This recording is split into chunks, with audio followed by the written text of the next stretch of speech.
আসসালামু আলাইকুম। ইসলাম প্রিয় তৌহিদি জনতা, সকলকে প্রীতি ও শুভেচ্ছা জানাচ্ছি।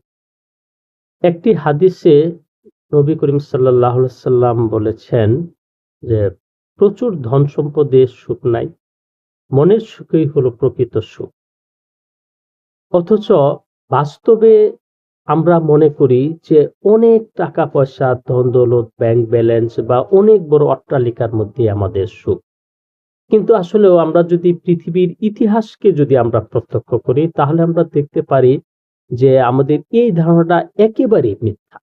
তার কারণটা হলো যে এই পৃথিবীর অনেক মহারাজা ছিলেন, অনেক শক্তিশালী রাজা বাদশাহ ছিলেন, যাদের অনেক টাকা পয়সা, ধন-দৌলত, ক্ষমতা, প্রভাব প্রতিপত্তি থাকা সত্ত্বেও তারা অনেক অসুখী জীবনযাপন করেছেন।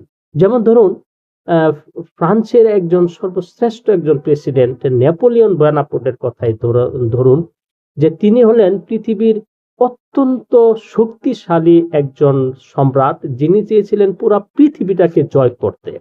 অথচ তিনি আক্ষেপ করে বলেছিলেন যে, "আমার সমস্ত জীবনের মধ্যে আমি মাত্র ৬ টা দিনেও আমি সুখে থাকতে পারিনি।"